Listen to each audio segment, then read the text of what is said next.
What's up, YouTube family? It's your boy S.Craft Blends back again with another barber tutorial, and today we are going to transform a faux hawk into a blowout with a high taper. And first I'm going to start out by picking out the hair. As I was picking it out, he let me know it really hurt because his hair was tangled, so I figured we'd knock off the ends first before we picked it out again, which would, kind of eliminate some of the knots and tangles that are in the end that was causing that pulling. And obviously, because he had a faux hawk already and it was really short, I just wanted to go ahead and freehand some of that loose hair to kind of give us the shape of a blowout, so we have something to work with and we really know what we're working with. This actually was one of those things when he said I want to blow out, I was like, oh Lord, how are we gonna make this happen? And I feel like we did a pretty good job because it was a little thicker back behind the ear and tighter, in front of the ear. I was like, yeah, it's gonna be real close, because usually a blowout in that parietal ridge area is really full. But because it's close, because of the faux hawk previously, we're just gonna work with it and see what we can make happen. So I cleaned up over the ear. I set my first initial guideline. Now I'm coming in with my Babyless shavers and just shaving that, cleaning it up real good. Now I'm gonna go in with my second guideline. I'm using the blade open, and I'll go up about 3/4 of an inch to an inch, and just clean that up. And then, as you know, I like to do a fade down technique. So what I'll do is close the blade halfway right there, and now I'm just going to go halfway up to that second guideline, and then I'll close the blade and start tapping at that line, and it starts cleaning it up pretty nice. We'll go in later and do some more detail work, and I'll come back with my trimmers just to tap out that first initial guideline. And now I'm going to go in with my number 1 guard. And because this was a faux hawk before and there's not a whole lot of hair to work with, and I want to give it kind of a better transition in my mind, I'm going to take quite a bit of bulk off of here, and I'm making that next guideline stretch. So we're going to do a good 1.5 inches probably, and as I get closer to that parietal ridge area, I'm just going to kind of lightly lift my hand from his head and just float it a little bit. I'll work on transitioning the light from the dark later. Right now I'm just trying to kind of clean out that area and give me a better chance to blend it in. So now I have my 0 guard on there and it's open, and I usually always start with the guard open and then start working my way down to halfway open and then closed right there in that area to knock out whatever line that I've put in. And now with his, I really like to stretch his blend out. I've found that whenever you are dealing with really dark hair and really dense coarse hair, that sometimes even if you do a number 1 on there, it can almost look like a 1.5 or a 2 because the hair's so dark. So whenever I go really tight on the side and kind of stretch that out, or what I mean stretch it out is make that from the first initial guideline to the second one really far apart, it tends to make the blend stretch more and look blurrier. So now I jumped in with a 1.5 guard and just kind of floating right off the ridge of the head there into the longer hair. And there again, this was a challenge, man, simply because he had a faux hawk and he wanted to start growing out a blowout. So I was like, wow, this is going to be challenging. However, I feel like we did pretty good. It's definitely a unique style. I really like it. Maybe we can start something new, like a blowout faux hawk or something. But anyways, so I come in after the 1.5. Now I'm going back to my number 1 guard, just open, trying to blend those two together a little bit better. And it takes some time, guys. So now I went back to the 0 guard, and I'm just going back through the process of that fade down technique. And then I'll end up going just to my open blade and start tapping in those areas. And mind you, whenever I'm cutting, I'm trying to get all the links where I want them to be, and I want it to be a decent blend. However, I do know that I'll come back in with my shears and my thinning shears to really tap at those dark areas and to go into that bulkier dark area up towards the top and just kind of do some shear over comb work there to blend that in better. So here again, I'm using a lot of the corners and just tapping at dark spots. Once I lay the levels where I want them as far as my steps, and I feel like the hair is the length that I want them, I usually go in after that and start attacking with the corners, just little dark spots. And there again, yes, I want the hair to all be the lengths they need to be, but I'm not always concerned about the length of the hair as much as I am when I look at it is the gradient flowing. Is there dark spots in that gradient that need to come out? And I just tap at those with the corner. And what's cool about that is once you go through the first foundation and you get all your levels right with your guards and it's going from short to long, you can look at it from the side of the head and you see, like if you look face to face with him, you can look down the side of his head and see there's a nice flow. There's not little hairs poking out everywhere. And if I just use the corners to tap at the dark spots, you would think that would create patches when you look from the front, but it doesn't, because the long hairs around that you created previously, they actually hide those little spots where I'm tapping. And the reason being is even if you look at his head, you have hair, skin, hair, skin, hair, skin. And I'm just tapping away to make, more little skin holes to knock out some of those dark hairs. I hope that makes sense. It does in my head. I hope it does in yours. So now, just to create that shape on the bottom and knock out some of that bulk, I'm doing some clipper over comb work. Not really trying to be perfect with it, just trying to create a shape. And I always come back in and I do my detail work later, and I'll show you that I come back in with clipper over comb and get real gentle with it, and I really try to fine tune the shape of that. But mainly right now, it's just trying to knock out bulk so that I can, go in. And now this is something I like to do, especially in a bulkier area, is I'll do with my 1.5 first, and I'll go down in that area where I want that bottom blowout to be in the back. And then now I got my number 1 on there, and I'll drop a little bit lower than that 1.5. And I'll go ahead and do the same fade down technique, kind of raking technique, and just scoop that hair out just to kind of clean it up. Now I'm coming back with my 1.5 guard and just tying into the area that we just previously went with the grain on.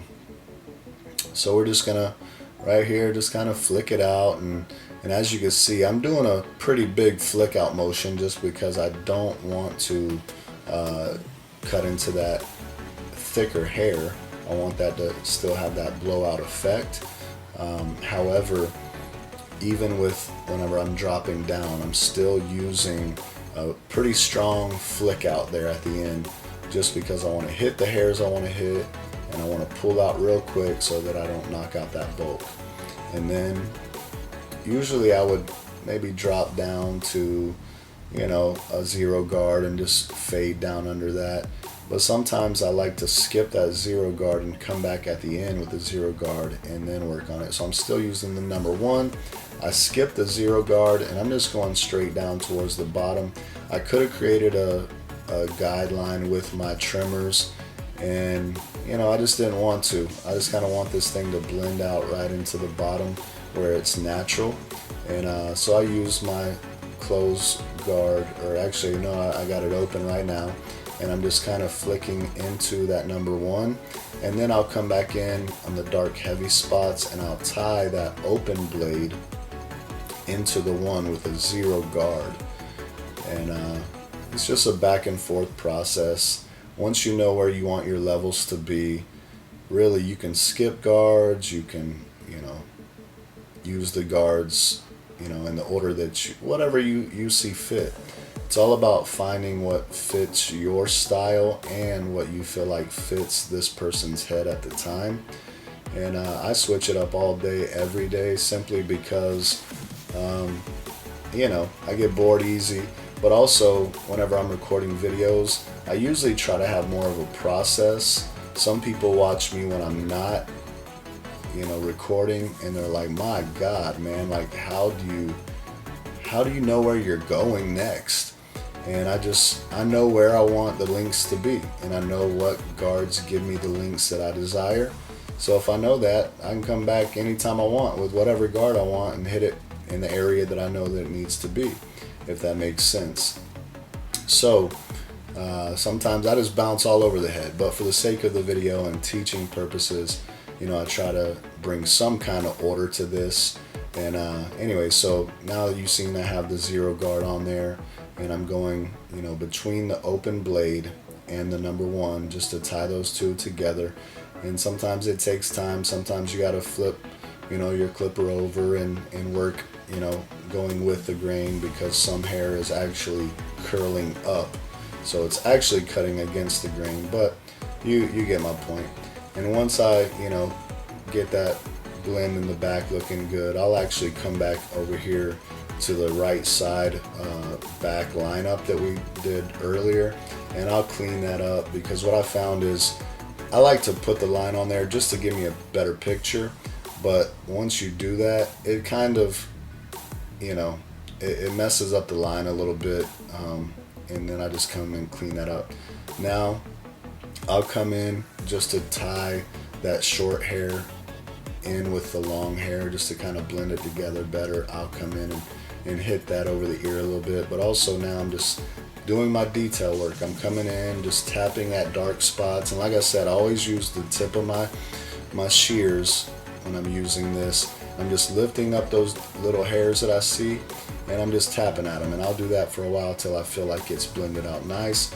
Now that I knocked some of that, the tangles out the end, now I'm going to pick it out, and as you can see, it's pretty long, and I'm just going to shape it up into the desired shape that I want to give me that blowout effect.